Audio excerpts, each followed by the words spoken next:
आज हम बात करेंगे हिंदी के 12 के पेपर की। यहाँ पर 10 ऑब्जेक्टिव क्वेश्चन आते हैं, जिसमें से पहला ऑब्जेक्टिव क्वेश्चन है, महावीर प्रसाद द्विवेदी ने सरस्वती पत्रिका का संपादन प्रारंभ कब किया। इसका सही आंसर है सन 1903 में। क्योंकि जैसे कि सब लोगों को पता है कि आधुनिक काल का विभाजन किया गया है, उसी प्रकार आधुनिक काल का प्रथम काल में भारतेंदु हरिश्चंद्र, फिर इसके बाद आता है द्विवेदी युग। द्विवेदी युग के प्रवर्तक के रूप में महावीर प्रसाद द्विवेदी को जाना जाता है, जिनकी पत्रिका है सरस्वती पत्रिका। द्विवेदी युग का समयकाल 1920 से माना जाता है, 1900 से 1920 माना जाता है। कल्पवृक्ष के लेखक कौन है? कल्पवृक्ष के लेखक वासुदेव शरण अग्रवाल है। जैसे कि ये काफ़ी इम्पोर्टेंट रचना है, जिसमें वासुदेव शरण अग्रवाल द्वारा कल्पवृक्ष के लेखक हैं। आप लोगों को पता होगा मुंशी प्रेमचंद कि इनके गोदान गबन, सेवा सदन, ये काफ़ी उपन्यास और इनके रचनाएं और कहानियाँ के लिए जाने जाते हैं। इसके बाद तीसरा क्वेश्चन है, गोदान किस विधा की रचा है? गोदान दोनों तरीके से क्वेश्चन पूछ सकता है। गोदान किसके द्वारा रचित है? गोदान प्रेमचंद के द्वारा रचित है, और ये एक आपका उपन्यास है। क्या है? उपन्यास है। इसके बाद अगला क्वेश्चन है, विद्या निवास मिश्र निबंधकार, ये किस प्रकार के निबंधकार हैं? ये ललित कला या ललित निबंधकार हैं। और दूसरा एक चीज़ और पूछ सकते हैं कि विद्या श्रीनिवास ये किससे संबंधित हैं? ये निबंधकार हैं, कहानीकार हैं, उपन्यासकार हैं, तो ये हमारे निबंधकार हैं। अगला क्वेश्चन है, जयशंकर प्रसाद के नाटकों में प्रधानता ऐतिहासिकता है। कि जयशंकर के प्रसाद के नाटक हैं जैसे चंद्रगुप्त, स्कंदगुप्त, ध्रुवसामनी, और ये इनके कुछ प्रमुख नाटक हैं। ये छायावाद के प्रवर्तक के रूप में भी जाने जाते हैं। इनके नाटकों में ऐतिहासिकता का देखा जा सकता है। अब बात करते हैं काव्य की प्रमुख रचनाएं जो क्वेश्चन में दी गई। पृथ्वीराज रासो पुस्तक के रचनाकार हैं चंदर बरदाई हैं। ये तुम्हारे वीर प्रधान रचनाएं हैं। इसके बाद कबीरदास किस भक्ति के द्वारा काव्यधारा के कवि हैं? ये ज्ञानाश्रयी काव्यधारा के कवि हैं। भक्ति काल का विभाजन किया गया सगुण भक्ति शाखा और निर्गुण भक्ति शाखा। उसी में से आपको जो सगुण भक्ति शाखा और निर्गुण भक्ति शाखा, जो सगुण भक्ति शाखा एक होते हैं, एक निर्गुण भक्ति, जिसमें से जो लोग भगवान को मानते हैं और जो लोग भगवान को नहीं मानते हैं। इसके बाद है अगला कामायनी। कामायनी रचना किस काल की? जैसे हमने आपको बताया कामायनी आपकी ये छायावाद काल की रचना है, और ये जयशंकर प्रसाद द्वारा रचित एक महाकाव्य है। ये भी पूछा जा सकता है कि कामायनी किसकी रचना? कामायनी जयशंकर प्रसाद की रचना है, और ये एक कैसा काव्य है? ये आपका महाकाव्य है। इसके बाद अगला क्या है, चांद का मुंह टेढ़ा। चांद का मुंह टेढ़ा ये आपका मुक्तिबोध, गजानंद माधव मुक्तिबोध, जिनको हम शार्ट में मुक्तिबोध भी कह देते हैं। आगे अज्ञे, अज्ञे को आप लोग जानते होंगे। अज्ञे इनका नाम पूरा नाम है सच्चिदानंद हिरानंद वात्स्यायन अज्ञे। अगला क्वेश्चन है, हिंदी साहित्य के किस काल को श्रृंगाल कहा जाता है?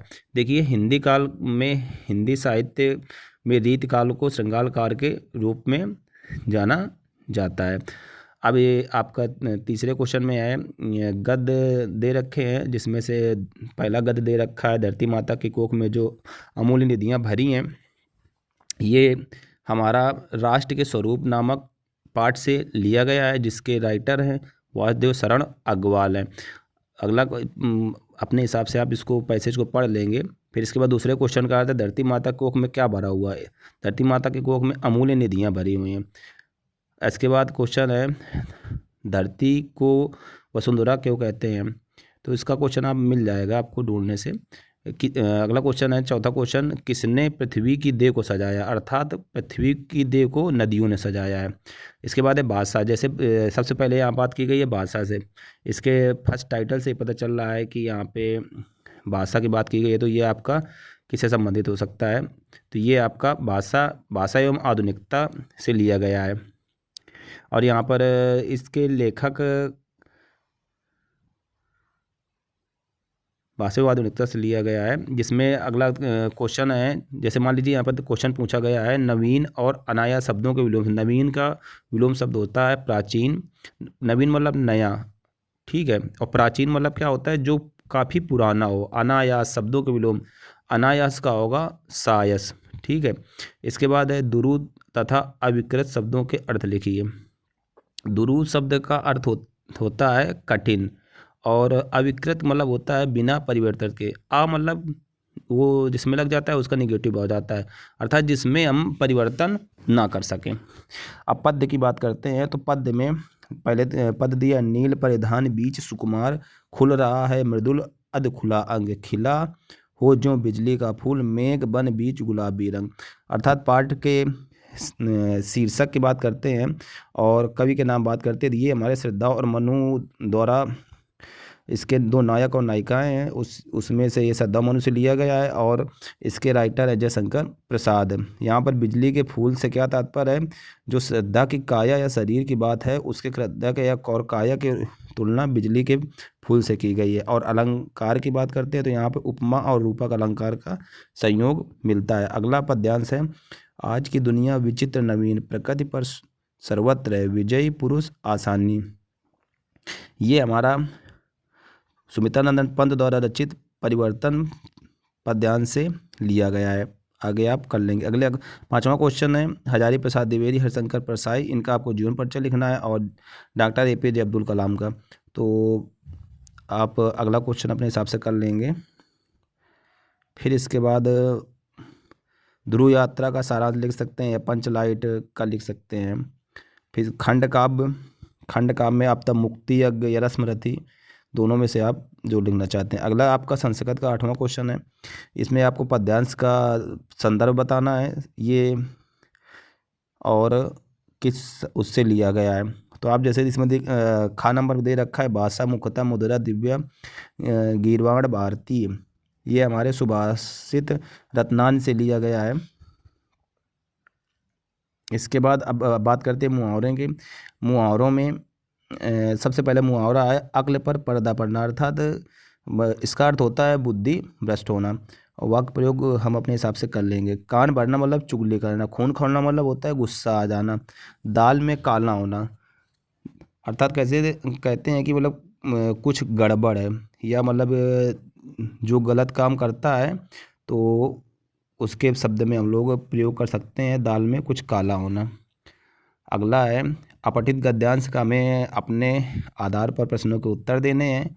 समाज में पैसे का कितना महत्व है, इसका अर्थ हम अपने पैराग्राफ से देख के छांट के लिख लेंगे। कुलीन का अर्थ होता है प्रतिष्ठित कुल में जन्म लेने वाला। शराफत का अर्थ होता है सज्जनता। इसके बाद हमारा अगला है,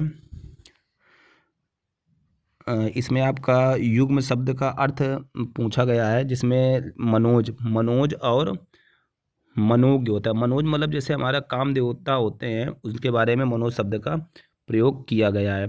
मनोज का अर्थ होता है काम देवता, और मनोज्ञ का अर्थ होता है सुंदर। इसके बाद स्वर्ण मतलब होता है सोना, और सवर्ण मतलब होता है जिसका रंग अच्छा हो, उसके लिए सवर्ण शब्द का प्रयोग करते हैं। अर्क के दो अर्थ होते हैं। अर्क मतलब होता है सूर्य, और दूसरा अर्थ होता है रस। जड़ मतलब होता है बुनियाद। यदि मतलब जैसे हम लोग किसी घर की नींव रखते हैं, बुनियाद रखते हैं, एक जड़ होता है कि मान लीजिए मूर्ख, मतलब कहते हैं ना जड़ बुद्धि का है, तो उसका अर्थ होगा मूर्ख व्यक्ति। चपलता का अर्थ होता है, चपलता का अर्थ बिजली भी होता है, और स्त्रियों के लिए भी प्रयोग करते हैं कि वो चंचल स्त्री है। मधु मतलब होता है शहद और शराब अर्थात मदिरा। अर्थ के बाद वाक्यांशों के लिए एक शब्द लिखना है जिसका कोई रक्षक ना हो। अच्छा, रक्षक, इसमें आप थोड़ा कंफ्यूज हो सकते हैं कि अनाथ कैसे इसका सही है। अनाथ इस वजह से सही है कि इसमें जो नियर अबाउट और ऑप्शन दिए हैं वो उससे बिल्कुल मैच खाते हैं। अनाथ मतलब होता है जिसका माता पिता ना हो, वो अनाथ होगा, अर्थात जो इसका रक्षक नहीं होगा। पागल से कोई संबंध नहीं है, क्योंकि पागल इंसान हुआ होता है जो बुद्धि कम हो, तो लेकिन यहाँ रक्षक की बात की गई है, इस वजह से यहाँ पे अनाथ सही होगा। जो नष्ट होने वाला हो, अर्थात जो नष्ट होने वाला उसे क्या कहते हैं, नश्वर, और अनश्वर होता है जो नष्ट नहीं होता है। अगला है शुद्ध और अशुद्ध, हमें यहाँ पे छांटने हैं। तो शुद्ध और अशुद्ध की बात करते हैं। वह नदी को गया है, लेकिन यहाँ पर इसका सही होगा वह नदी पर गया। राजा घोड़े में सवार होते हैं, घोड़े में नहीं होता है, घोड़े पर सवार होते हैं। उसे हानि, हानि में कभी भी आपका बड़ी नी नहीं आता, यहाँ पर छोटी नी आएगा और लाभ हमारा पाया जाता है। लाभ और हानि, जैसे आप द्वंद्व समास से पढ़ते हैं कि लाभ और हानि होता है तो लाभ और हानि के बीच में योजक चिन्ह आएगा, लाभ पहले आएगा, हानि बाद में आएगा। राम की पिता भक्ति अनुकरणीय है। देखो पिता भक्ति नहीं होता, पितृ भक्ति होता है। पितृ मतलब होता है हम अपने पिता की भक्ति में लीन हैं। जैसे भगवान श्री राम के यहाँ वाक्य में दिया गया, भगवान श्री राम अपने पिता दशरथ के क्या थे, उनके बहुत ही सम्मान करते थे और उनकी बातों को मानते थे। इस प्रकार से हमारा करुण रस है। करुण रस मतलब आप समझ सकते हैं जहाँ पर हमें कुछ शोक होता है। और श्रृंगार का ही दूसरा भाग दिया है, एक वियोग श्रृंगार होता है, संयोग श्रृंगार होता है, उसको आप अपने हिसाब से कर लेंगे। उपमा या उत्प्रेक्षा मनु मानव जनु जान, जहाँ पर उपमेय उपमान की संभावना की जाए। दोहा छंद सोरठा, इसमें 4 चरण होते हैं, ये आप अपने हिसाब से कर लेंगे। Thank you.